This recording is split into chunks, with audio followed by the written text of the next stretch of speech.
متل دی وایي انا مړه سوه تبه یې وشکېده. وایي چې یوه بوډۍ له ډېره وخته راهیسې ناروغه او تل به یې تبه وه. هر څومره دارو درمل چې یې وخوړل جوړه نه سوه. یو چا د دې بوډۍ لمسیانو ته وویل چې انا مو په صندلۍ کې پټه کړي چې ښه خوله وکړي، که خدای کول همدا خوله یې جوړوي.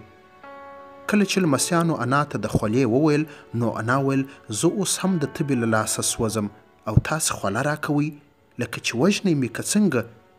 لمسیانو یې ډېرې زارۍ ورته وکړې چې دا کار ستا په خیر دی، په دې ډول جوړیږي، نیم ساعت تکلیف پر ځان تیر کړه، د تل لپاره به جوړه سې. لنډه دا چې انا یې په دې ډول علاج راضي کړه. لمسیانو یې انا په صندلۍ کې ښه پټه کړه. دوی د صندلۍ د تلتک پر څنډو کښېنستل چې هم صندلۍ یخه نه سي او هم انا له صندلۍ څخه راونوځي. انا ډېرې نارې وکړې چې د خدای لپاره مړه سوم، ایله مې کړئ. خو لمسیانو یې ویل مه یې ایله کوئ. انا یو څو دقیقې چیغې وکړې خو وروسته ارامه سوه. لمسیانو سره وویل چې انا ارامه سوه. مشر لمسۍ وویل چې په زور خبرې مه کوئ چې انا بیده سي، دا ډېر وخت دومره ښه نه و بیده سوې.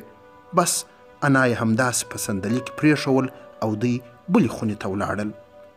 کله چې د ډوډۍ وخت راغی نو یو لمسی ورغی چې انا راویښه کړي. ګوري چې انا لکه بانجان تکه شنه اوښتې او وختي لا مړه سوې ده. لمسیان یې حیرانۍ واخیستل چې موږ خو ویل انا به په دې ډول جوړه سي، دا خو مړه سوه. یو لمسی یې ولاړ چې ګاونډیان خبر کړي او نور لمسیان یې سر ته کښېنستل.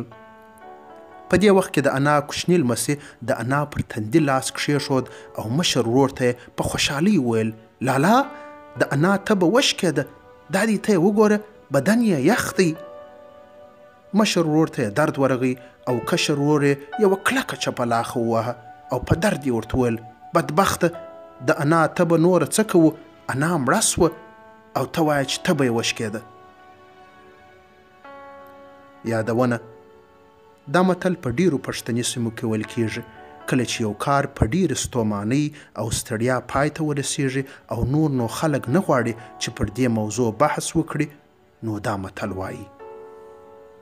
دا کیسه مې په کوچنیوالي کې له خپلې مور څخه اورېدلې ده.